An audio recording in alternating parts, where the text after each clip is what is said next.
Welcome back into another episode of Making the Leap. We're so glad you're here today with us. We have a repeat guest, and I always get excited when we have our guests coming back that we've had on before.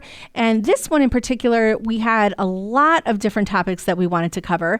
Ran out of time, and I'm like, we have to have her back. Get her with us again. Specifically, well, in fact, we forgot the reason we even had her on. Our conversation went so well before. The whole reason we had her on is what we want to talk about today. About it today, but right. We had at the time when we had her on, we ended up having a wonderful conversation about educational savings accounts and what education savings accounts are about, what was happening in all the states, and it worked out really, really well. But we had to postpone this conversation. So today we are bringing in Keri Ingraham, Dr. Ingraham, who we've had on just once before. And if you are interested in going back and hearing some of that conversation, that was back in October. It was episode 79. I went back and looked to make sure that I gave that correct information because it really was a wonderful conversation in terms of informing people what that is about and what is happening in all the different states because it's tremendous progress. And so today we are here with Keri to talk a lot about what is called college-simulated learning. So Keri, thank you so much for making the time to be with us today. You bet. Great to be back. We have, I think since we talked, and here as we start a new year, Texas has been coming kind of into the fold. I think maybe there are a few more states since we last talked that are flirting, getting closer. What's your diagnosis? How many more states do you think in this year of 2024 do you think we could see embrace school choice? Would you even care to guess? I know legislatures are fickle things, and governors too. Well, before I make any 2024 projections, let me just recap really quick. So as of 2 years ago, no states had universal school choice. Last year in 2022, Governor Doug Ducey in Arizona passed just the most historic universal school choice bill that could have happened. And it was worthy of just so much notoriety, so much attention. Well, right on the heels of that was West Virginia passed theirs. But Arizona really got overshadowed because this year we've already seen 8 other states pass universal school choice. Some of those are education savings accounts. One state, Oklahoma, has a tax credit.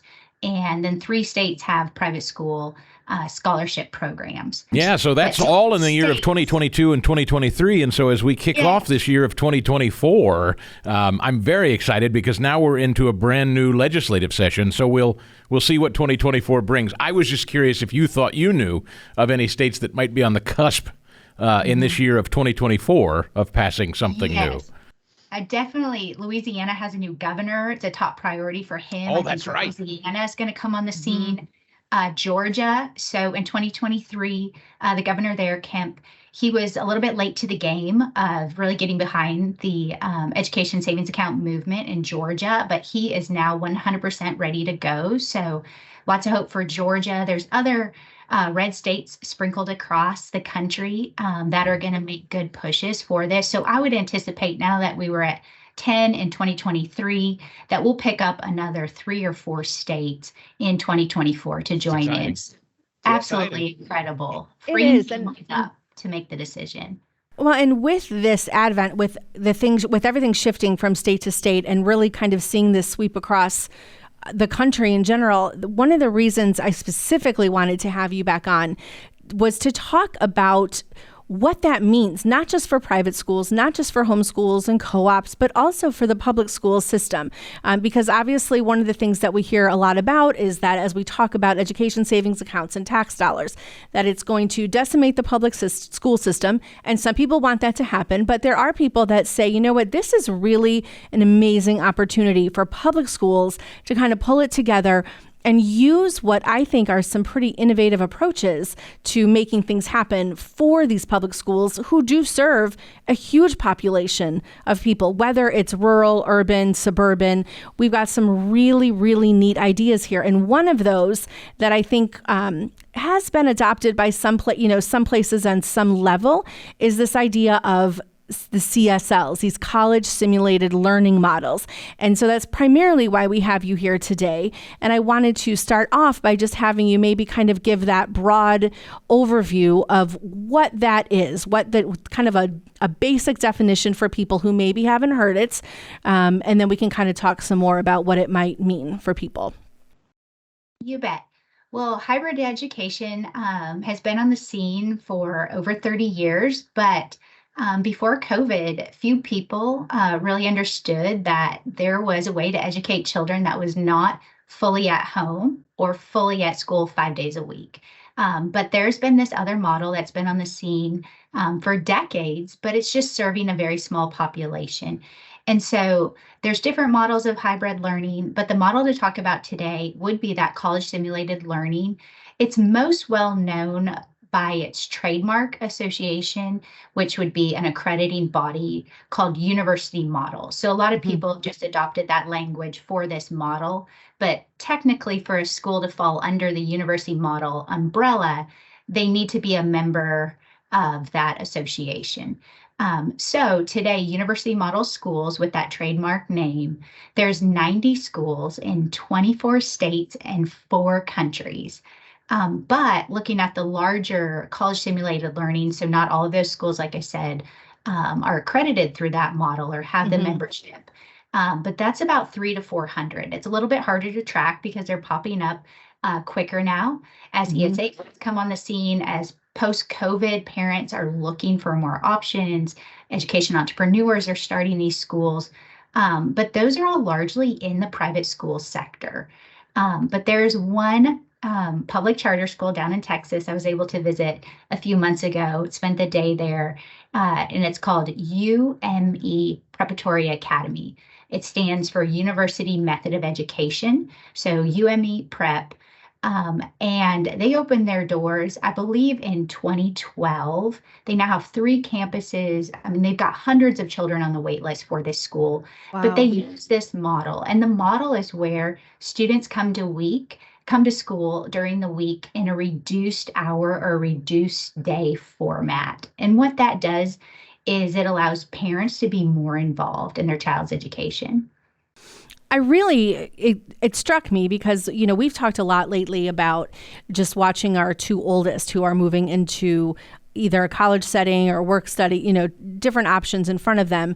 But our oldest, who's not a huge fan of school and kind of tiptoed his way into college just through community college, one thing he specifically liked, which is exactly what this is having that a little bit more flexibility in terms of he has a couple of classes on Monday, Wednesday, a couple of classes on Tuesday, Thursday, doesn't have any on Friday, which I know it's not exactly what this is, but it really, I think, has made school for him. It's, again, different mode, for different learners, made it a little bit more tolerable, made it a little bit less of sit in your seats from 7:30 till 3:30, same, class, bell, that kind of thing.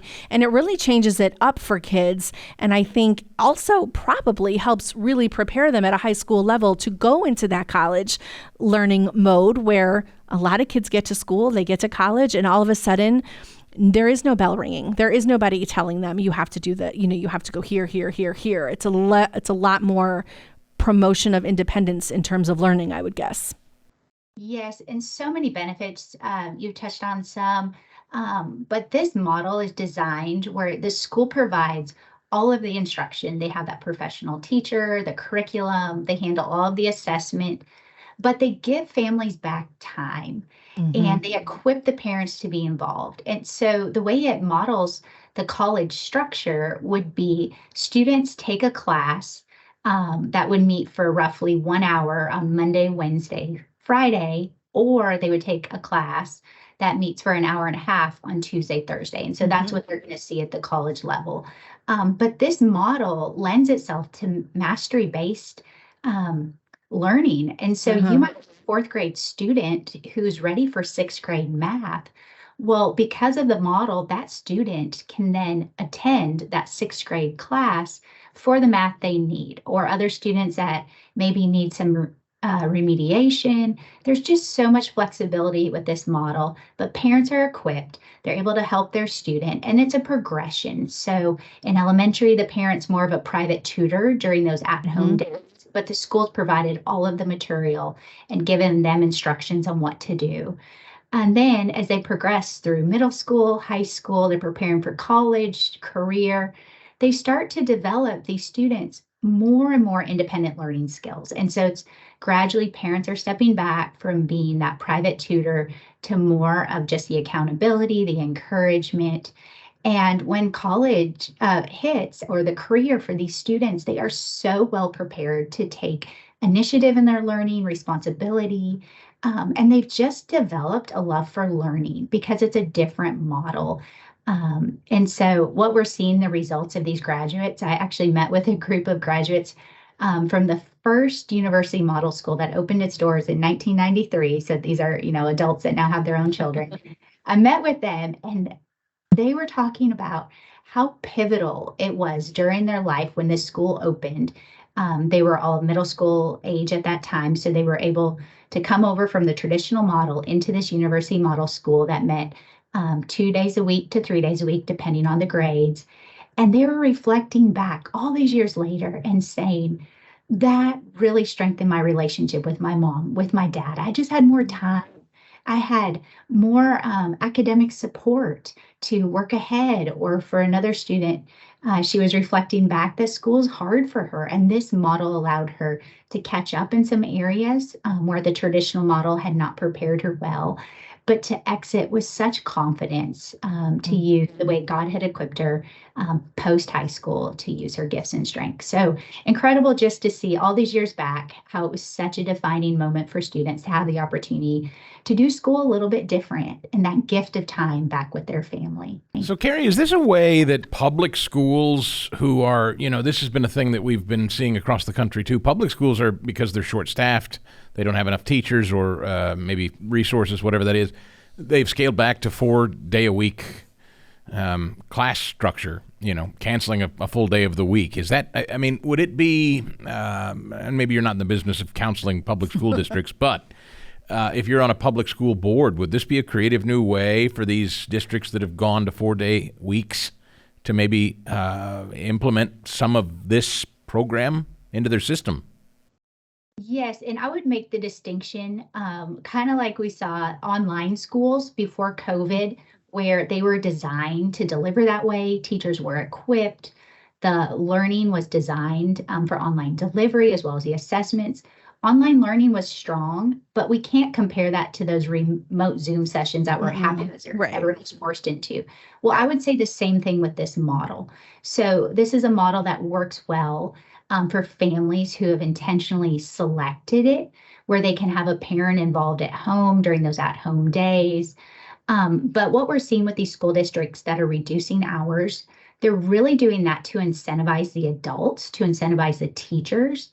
And so I don't see this being kind of apples to apples with that. But to your point, this could be an excellent solution for public schools that have seen significant enrollment decline because parents are going elsewhere, to within their district, instead of maybe consolidating multiple campuses because of the enrollment decline, to say, hey, we're going to find a way to keep families or to attract families by offering a different model, and a model that allows parents to be more involved at a time when typically across the nation, public school districts are trying to say parents hands off.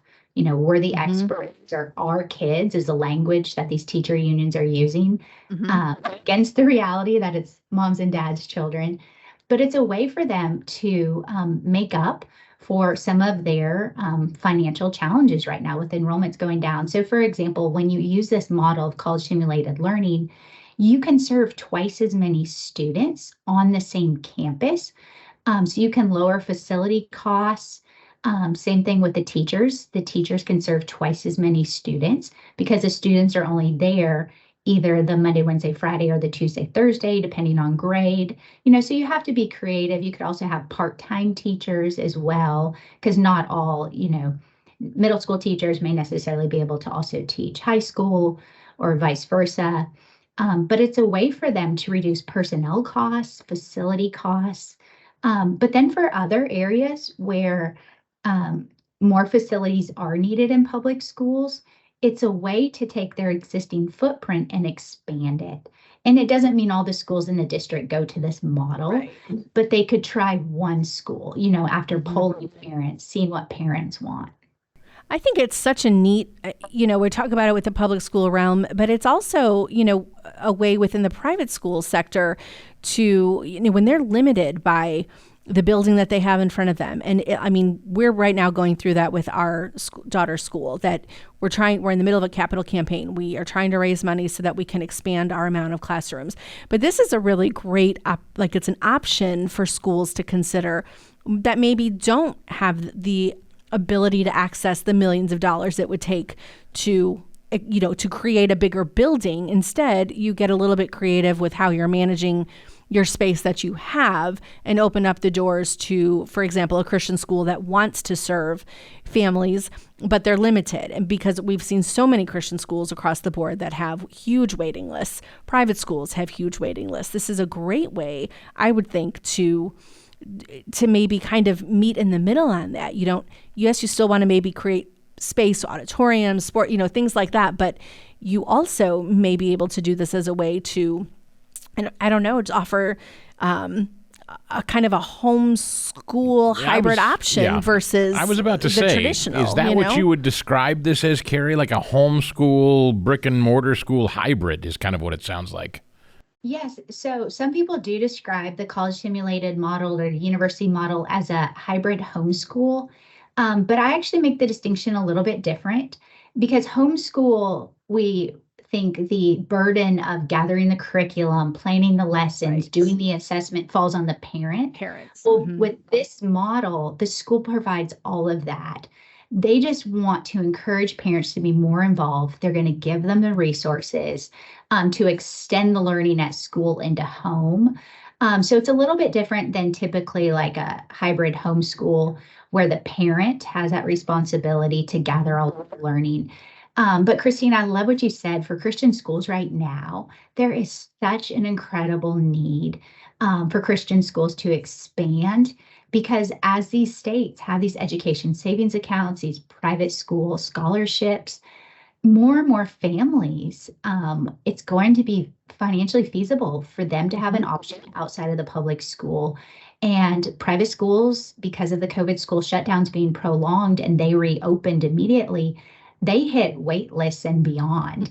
And so capital campaigns are tough with our economy right now. It takes a while to build a building, but there's an opportunity for schools where it doesn't take as much space to serve twice as many students, whether, it's portable structures they put up in the interim to get as many children who want to attend their school as possible there.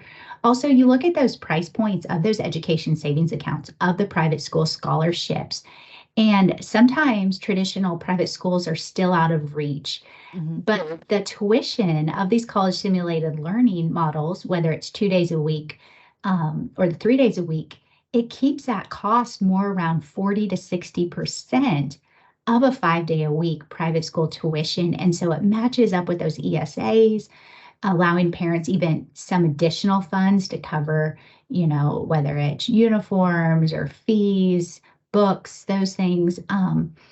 But we're going to see, I think, in the coming years, as more education entrepreneurs come on the scene, just an explosion of this model within Christian schools, within other private schools. And if legislators in various states can get behind this model, change some things like seat time requirement to allow the model to be adopted within the public school system, whether it's a traditional district school or a charter school, there's just going to be a huge growing demand. Right now, there was a poll by EdChoice, and it shows that 59% of parents, this is absolutely incredible, 59% of parents do not desire that their child is on campus at a school 5 days a week. the majority of those desire a 2 to 30 day a week model, 30% within there. And so knowing that parents want this, knowing more and more parents have the opportunity to do hybrid work themselves or remote learning, there's more flexibility for them to be at home. Those ESAs are making it financially feasible.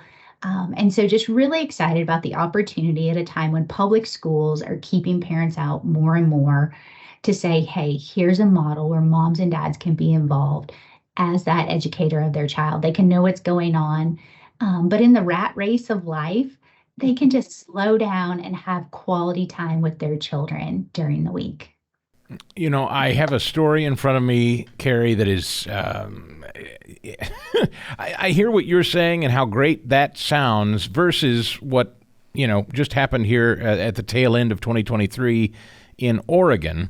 Senate Bill 744 in the Oregon Legislative Assembly back in 2021, they said they were going to implement something called an assessment of essential skills required for high school graduation.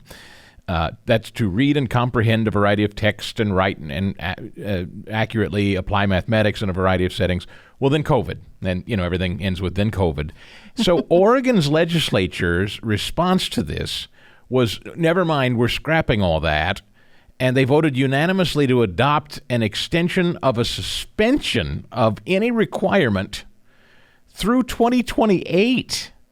Board members with the Oregon Department of Education argued requiring students to complete standardized tests both presented a harmful hurdle for historically marginalized students. So said another way, Oregon is effectively letting kids graduate through 2028 without any kind of metrics, without any kind of measurement. And I just think to myself, my gosh, 5 days a week you're sending your kids to an Oregon public school when something like this, it seems so unanswered to me, such an easy answer. If that's something, if you lived in Oregon, for instance, and you would hope that your child would be held to some kind of standard, for heaven's sakes.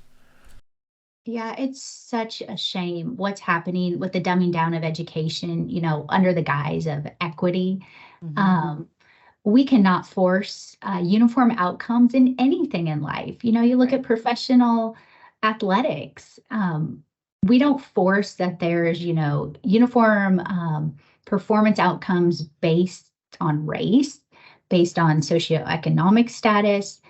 We put the competition out there and people have the opportunity to be trained and equipped and then perform. Well, we need to do that in academics because lowering the bar is hurting each individual student. It's hurting our communities, our future workforce development, and really the future of our country when kids aren't prepared. It's doing a disservice to them. And so we see not just like in Oregon where people are, saying we can't have these standardized tests in the name of equity, but we're also seeing this tremendous grade inflation happening where schools want to really just kind of gaslight parents and make them think their children are learning when they are not, because they don't want the accountability that they are not doing their job because they're spending academic time on these misplaced political priorities in the classroom.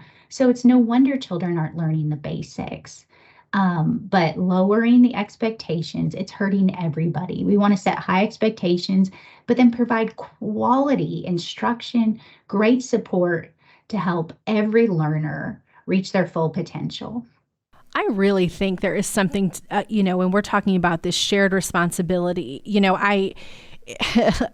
several years ago, I guess, when I was a teacher, I definitely wanted that partnership with the parents. And then, as things started shifting, I kind of backed away from saying, I want to partner with you. I want to partner with you because it was different and it got a little bit harder. Then I became a parent with kids and, and I thought, no, they're mine. And this model, this university model seems to solidly put that parenting piece in the parents' realm and the education piece in the teacher's realm, but yet finds a unique way to fuse it together, I think, in a way that seems beneficial for everybody and allows those parents to see into the classroom what is happening, stay involved, be a participant, be a supporter, but the teachers still get to do their jobs in a way that's effective, and the parents are getting to do their jobs in ways that are effective. And it seems like this is a great way to kind of merge the two arenas together. And if you're a Christian school doing this, I think it's lends itself very well to a biblical worldview, where then you definitely know, what is underlying here within the curriculum. I think there's amazing potential with this. I would say, you nailed it. In addition to parents wanting that quality academic instruction for their children from schools, it's kind of should go without saying, but now parents are having to advocate for quality academics. But they also want education that aligns with their values, to your point, and they want more time. Kids are just so busy with extracurriculars, co-curricular activities, things where they have giftings and strengths. Parents don't want to pull them from that. But the pace of life, they want to recapture some family time. During the formative years of their children's life, they want to be the ones to instill character in them, a biblical worldview, have strong relationships. And this slows down the pace. It lets the family work with the teachers to have all of the curriculum provided, all of the learning. But there's also flexibility. And I should mention this too, where when the family enrolls in a college simulated school, typically they can select which courses they want their child to take and which ones they don't. So they don't necessarily have to be full-time within this part-time model. They might say, hey, we want to do history at home. And so they have that flexibility. And so the way that you can customize this, it keeps the costs lower, it invites parents in. There's just so many benefits of this model. And again, to see the huge parent demand, now is the time to be growing the supply in the private market, but also passing some legislation to move this more into charter schools beyond the one that we have today in Texas, and also into those district public schools. That was the point you made a little bit ago, and I loved the term educational entrepreneurs. And it is the great equalizer when you let market forces dictate the terms of everything we do, from the televisions you buy to the doctor you choose to the teacher that you... Yeah, the home you buy. Why shouldn't education be the same? And so all of these great thinkers who are creating new ways for kids to learn, making it more affordable for kids, it's this diverse portfolio. We're diversifying the way kids can learn. And there's a great resistance to that. And it seems strange because if you talked about, I always like to say, teams, just take it teams, basic. Yep. Yeah, you can go into Best Buy today and have a selection of 30 different televisions. No one would ever in the United States say, let's all just agree that one television will do for all of us. But for some reason, there are a lot of people that still think education ought to be that way, Keri. Yeah, absolutely. This, one size fits all. Well, that's the way it was 40, 50, 60, 70 years, even 100 years ago.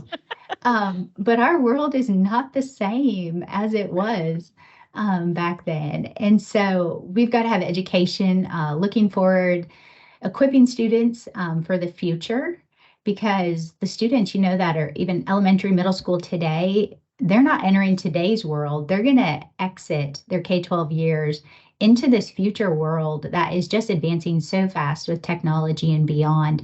So equipping them for that. But this one size fits all, sit in rows for 6.5 to 7 hours a day has been failing 77% of students. So in the US, in public schools, 77% of students do not exit after the 13 years of seat time proficient across subjects when you average out their 7 core subjects. And so it's not working. We've got to allow for flexibility, for new ways of thinking in education. And education entrepreneurs have a tremendous opportunity. There's no time in history when parents are more interested in alternatives than that historic one-size-fits-all traditional model. But these education entrepreneurs, they have the leg up in the field of education versus other fields because they know in the States with these education savings accounts and private school scholarships, exactly the level of funding that customers can bring. So they'll know in Arizona, families have 7,500 students to spend per child per year. So they can build a business model around that to make the strongest education, to figure out how to recruit, retain the highest quality teachers. And they know that they're creating a product that's in high demand and that everyone's going to be able to afford in a state like Arizona that has universal ESAs. And so the time is now for those in the business sector, education entrepreneurs, as well as educators, to move over and say, hey, I'm going to take control of my future. I'm not just going to stay in a traditional school with a stair-step salary schedule that ignores my performance. I'm going to step over and develop a school or partner with an existing school to help them reach more and more families through this model. So really exciting opportunity on many fronts. It really is. I so appreciate you taking the time to talk with us about this, and I'll be excited at the end of this year when we're sitting in December looking back at this conversation today. I bet for sure that we're going to see school, like people starting this type of thing, watching it grow, watching it expand, even without necessarily legislation behind it or anything. I think there are so many people that are just at that point of like, enough, and here we come. And as a teacher, that was probably anything that was kind of an outside of the box that always got me excited. I mean, I feel like I could run out of here and be like, come on, let's start I'll head this up, because it just makes sense. And Keri, I thank you again so much for taking your time today to talk with us about this and bring this to the attention of our audience. Hopefully this will kind of get some people even thinking about what options they could have in front of them if they wanted to be a little bit more forward thinking. Yeah, can people research this, Keri, by the way, if they want to, what we've been talking about today? Is there a site or a place that you would direct people? Yes, if they go to discovery.org/education, they can see all of my work out there, my articles. And there's an article on that page that they'll find called College-Simulated Learning for K12. It explains how the model can start in the public sector, as well as how it can grow in the private school arena. We'll put that information on our show notes page as well. Keri Ingraham, a pleasure to kick off a new year with you. Let us hope that this explodes by this time next year, and we'll talk again. Thank you so much. Thank you.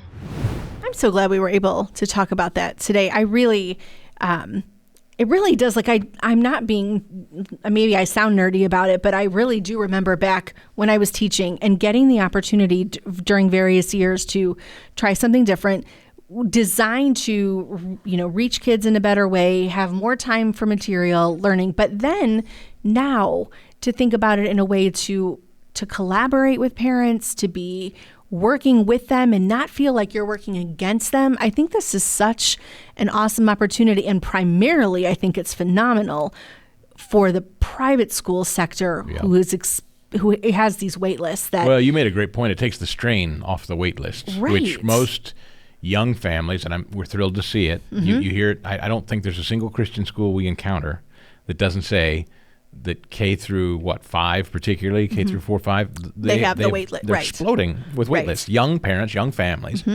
can't get in. I know, and they want to start their kids off with a different. And this, I just love the term, and I can already hear the hissing from union types. Educational entrepreneur. Just like medicine, I am for creative people offering the best product. If that costs a little more or there's a cost savings involved, you want the best product that works for you. Right.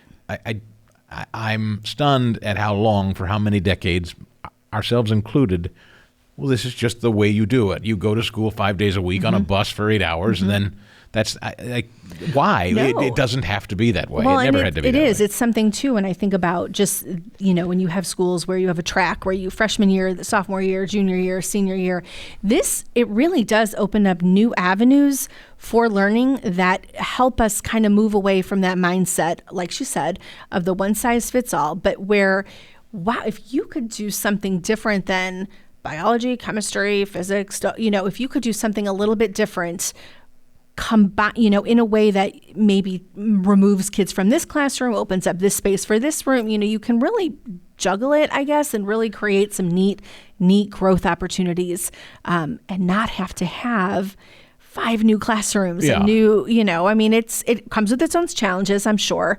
In fact, I know it would. I can already, kind of envision some of them, but it really does allow for what parents, how they want to educate and how they want to see their kids educated. This really does provide a great opportunity. Already hear the critics. I will stave off the critics now.